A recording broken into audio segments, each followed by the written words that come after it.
నేను మీ doctor Naveen Thota, consultant neurologist, Sentini city hospital, Vijayawada. పక్షవాతం మీద చాలా అపోహలు ఉన్నాయండి. సో పక్షవాతం రాంగ్లోనే ఇమీడియట్ గా మనం దగ్గరలో ఉన్న ప్రాపర్ న్యూరో సెంటర్ కి వెళ్తే వెంటనే స్కాన్ చేసి మనకి ఎటువంటి పక్షవాతం అనేది ఉందనేది నిర్ధారించి ఒక ఇంజెక్షన్ ఇవ్వటం ద్వారా పక్షవాతం యొక్క ఇంటెన్సిటీ కానీ వాళ్ళ రుగ్మత కానీ కంప్లీట్ గా తగ్గించడం అనేది జరుగుతుందండి. ఇది చాలా ఇంపార్టెంట్. చాలా మందికి దీని గురించి అవేర్నెస్ అనేది ఉండదండి. It's time bound. First 4.5 to 6 hours అనేది చాలా ఇంపార్టెంట్. ఆ తర్వాత మనం షుగర్, బీపీ కంట్రోల్ చేస్తే వాళ్ళకున్న ఫర్దర్ డ్యామేజ్ అనేది ప్రివెంట్ చేయొచ్చు. చాలా మంది ఏమనుకుంటారంటే పక్షవాతం వచ్చాక ఎటువంటి ట్రీట్మెంట్ ఉండదు, వాళ్ళు జీవితకాలం పెరాలసిస్ తోనే బతకాల్సి వస్తుంది, కంప్లీట్ గా డిపెండ్ అయిపోతారని అనుకుంటా ఉంటారు. కానీ మనం తర్వాత కూడా ప్రాపర్ గా ఫిజియోథెరపీ ద్వారా కొన్ని రకాల ఇంజెక్షన్స్ ఇవ్వటం ద్వారా వాళ్ళ యొక్క రుగ్మత తగ్గించడానికి అవకాశం ఉంటుందండి. రెండో క్వశ్చన్ అడుగుతా ఉంటారు, కొన్నాళ్ళు ట్రీట్మెంట్ వాడిన తర్వాత, లేకపోతే చాలా మంది పక్షవాతం రాగానే ఫస్ట్ దగ్గరలో ఉన్న న్యూరో సెంటర్ రాకముందలే వెళ్ళి దగ్గరలో ఉన్న పసర మందు కానీ అయితే వేరే ఇతర వైద్యాలు అనేది చేసుకుంటా ఉంటారు. దీనివల్ల విలువైన సమయం కోల్పోతారు.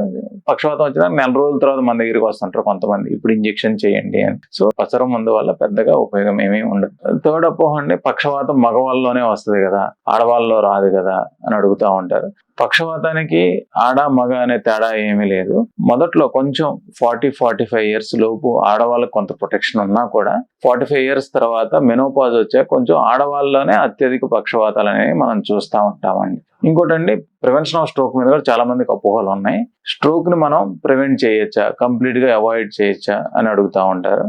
సో మనం ప్రివెన్షన్ ఆఫ్ స్ట్రోక్ అంటే మనం 60% పక్షవాతాలు వచ్చే ముందల, అంటే మనకి ఎవరైనా పేషెంట్కి పక్షవాతం వాళ్ళు వచ్చింది అనుకోండి, గత 6 నెలల్లో వాళ్ళకి కొన్ని సూచనలు కనపడతాయి. ఈ సూచనలనే మనం గట్టిగా గమనిస్తే మనం ఈ పక్షవాతం ఎందుకు వస్తుందో చూసుకొని దాన్ని ప్రివెంట్ చేయొచ్చండి.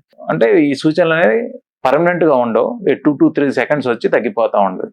సడన్ గా మామూలుగా ఉండే మనిషి ట్రాన్సియంట్ గా, అంటే పాటు 10 seconds నుంచి 1 minute పాటు మామూలుగా ఉండే మనిషి తాగిన వాళ్ళ మాదిరి తోలుతా నడుస్తున్నా కానీ మామూలుగా ఉండేది 1-2గా కనపడటం కానీ, ట్రాన్సియంట్ గా ఏదో మసకబారినట్టు, ఏదో కట్టన వేసినట్టు చిన్నగా మసకబారి మళ్ళీ రిలీఫ్ రావటం కానీ, చెయ్యి కానీ కాలు కానీ ట్రాన్సియంట్ గా వీక్నెస్ వచ్చి ఇంప్రూవ్ అవటం కానీ, మామూలుగా మాట్లాడే మాట తత్తరపాటు రావటం కానీ, లేకపోతే కొత్తగా ఏదేదో పిచ్చి పిచ్చిగా మాట్లాడటం ట్రాన్సియంట్ గా ఒక 5 to 10 seconds కానీ 1 minute కానీ ఇలా వచ్చి ఇంప్రూవ్ అవటం కానీ, ఇవన్నీ పక్షవాత సూచనలే.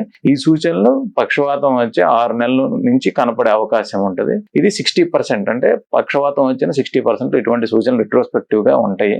సో ఇవి ఎవరైనా గమనిస్తే కనుక వెంటనే అవి ఎందుకు వస్తున్నాయని చూసుకొని ప్రాపర్ వైద్యం చేసుకోవటం ద్వారా వాళ్ళకున్న ఫ్యూచర్ స్ట్రోక్స్ మనం ప్రివెంట్ చేయొచ్చండి.